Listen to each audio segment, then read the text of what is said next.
নমস্কার, কেমন আছেন সবাই? আশা করি সকলে খুব ভালো আছেন। আমিও ভালো আছি। কৃষ্ণা দাস ব্লগে আপনাদের সকলকে স্বাগত জানাচ্ছি। আজকে চলে এসেছি নৈহাটিতে। কেন? এই যে সামনে দাঁড়িয়ে আছে, ওটি আমার একটি বোন, আমার মামাতো বোন। কিন্তু আমরা ছোটোবেলায় কখনো এটা মনে করিনি যে আমরা মামাতো পিসতুতো বোন। বহুদিন যাবৎ হলো এই বোনটির সঙ্গে আমার দেখা হয়নি। তা প্রায় ১৬-১৭ বছর বা তারও বেশি হতে পারে। কিন্তু যেন মনে হচ্ছে কালকে দেখা হয়েছিল আর আজকে আবার দেখা হলো, ঠিক ছোটোবেলাটির মতো। আমরা একসঙ্গে যে কত দিন অতিবাহিত করেছি তা বোধহয় গুণে শেষ করা যাবে না। কত দুর্গাপুজো আমরা একসঙ্গে কাটিয়েছি, কত কালী পুজো আমরা একসাথে কাটিয়েছি, কত সরস্বতী পুজো, কত রকমের ফেস্টিভ্যালগুলো আমরা একসঙ্গে কাটিয়েছি। একটা খুব মজার ঘটনা মনে পড়ে। একবার কলকাতায় এসেছিলাম আমি একটা রেলের পরীক্ষা দিতে, বেহালাতে। তো ইচ্ছে হলো যে কলকাতা শহরে কিছুটা হলেও একা একা ঘুরে বেড়াবো। আমার তখন 18-19 বছর বয়স। ও আমার থেকে বছর দুয়েকের ছোট। আর ওর দুটো ভাই ছিল। সে ভাইগুলো প্রায় বছর 8-9 এরকম বয়স হবে। আমরা 4 জন মিলে কলকাতাতে কোথায় জানি না বাসে চড়ে বসলাম। বাসে চড়ে বসে বললাম কালীঘাট যাব। কালীঘাটে চলে গেলাম। 50 পয়সা মাত্র ভাড়া।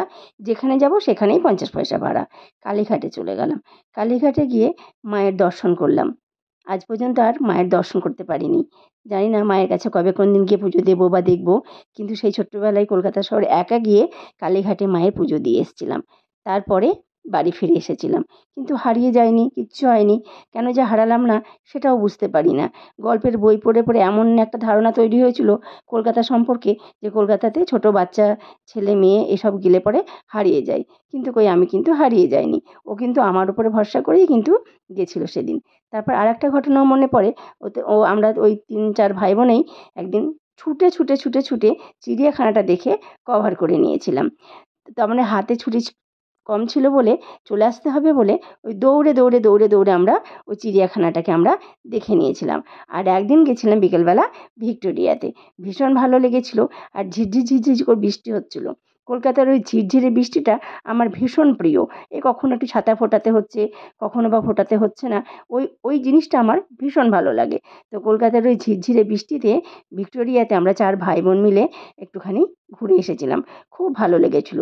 আর ওই ভিক্টোরিয়ার সামনে থেকে সুন্দর নুড়ি পাথরগুলো কুড়িয়ে নিয়ে এসেছিলাম।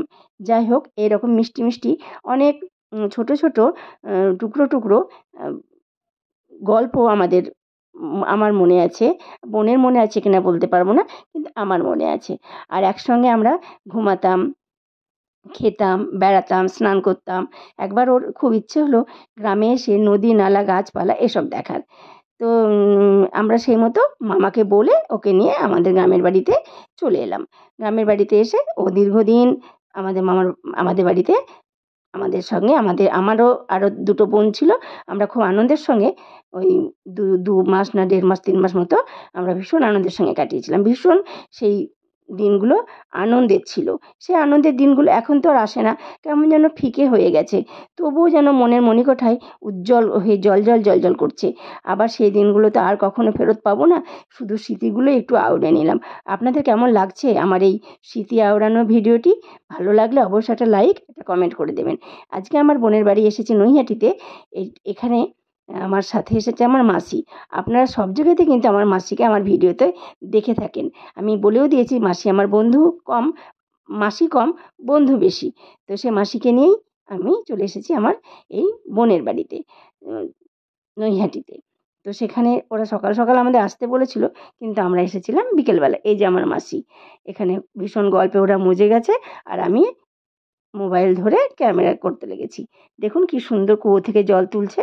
ওই এলাকাগুলোতে ব্যান্ডেল, নৈহাটি এইসব জায়গাগুলোতে প্রত্যেক বাড়িতেই প্রায় কুয়ো আছে।